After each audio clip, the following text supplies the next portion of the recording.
దశాబ్ద కాలం నుంచి ఎదురు చూస్తున్న రోజు రానే వచ్చింది. మరికొన్ని రోజుల్లో ఆ కోదండ రాముడు తన జన్మస్థానంలో కొలువుదీరబోయే సమయం ఆసన్నమైంది. ఆ అద్భుతమైన ఘట్టం కోసం కోట్లాది మంది ప్రజలు వేయి కళ్లతో ఎదురుచూస్తున్నారు. ఎంతో కన్నుల పండువగా జరగనున్న రామ మందిర ప్రతిష్టాపన కోసం భక్తులంతా అయోధ్య వైపు చూస్తున్నారు.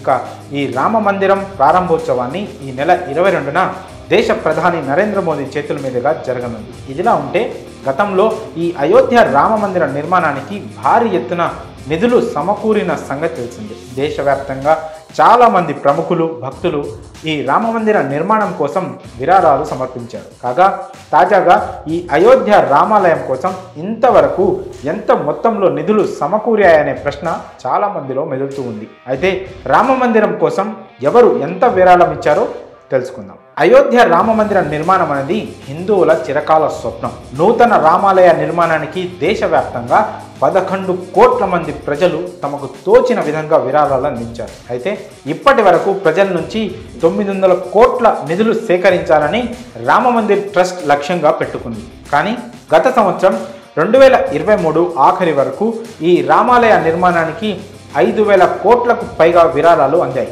శ్రీ రామ జన్మభూమి తీర్థ క్షేత్ర ట్రస్ట్ తెలిపిన వివరాల ప్రకారం రామ మందిర నిర్మాణం కోసం 3,200 కోట్ల విరాళాలు అందాయి. ఇప్పటి వరకు 18 కోట్ల మంది భక్తులు Punjab national bank, bank of Baroda ఖాతాల్లో 3,200 కోట్ల రూపాయలు జమ చేసినట్టు ఆలయ ట్రస్ట్ తెలిపింది. ఈ బ్యాంకు ఖాతాల్లో విరాళంగా వచ్చిన మొత్తాన్ని ట్రస్ట్ ఫిక్స్డ్ డిపాజిట్ చేసింది. దానిపై వచ్చిన వడ్డీతోనే ఇప్పటి వరకు ఆలయ నిర్మాణ పనులు జరిగినట్లు వెల్లడించింది. ఇక ఈ అయోధ్య రామ మందిర నిర్మాణానికి ఆధ్యాత్మిక గురువు కథకులు మురారి బాపు అత్యధిక మొత్తంలో విరాళం ఇచ్చారు.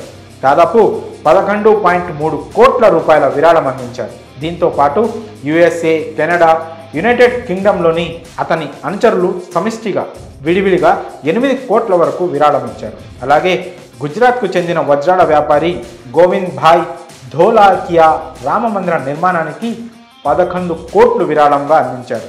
అమెరికాలో ఉన్న ఓ అజ్ఞాత భక్తుడు కూడా ఆలయ ట్రస్టుకు విరాళంగా 11,000 పంపించారు. కాగా అయోధ్యకు చెందిన రామ మందిర నిర్మాణానికి తొలి విదేశీ విరాళం ఇదే కావడం విశేషం. గతంలో మాజీ రాష్ట్రపతి రామ్నాథ్ కోవింద్ 2021 జనవరి 14న అయోధ్యలో రామ మందిర నిర్మాణానికి విరాళాలు సేకరించే ప్రచారాన్ని ప్రారంభించారు.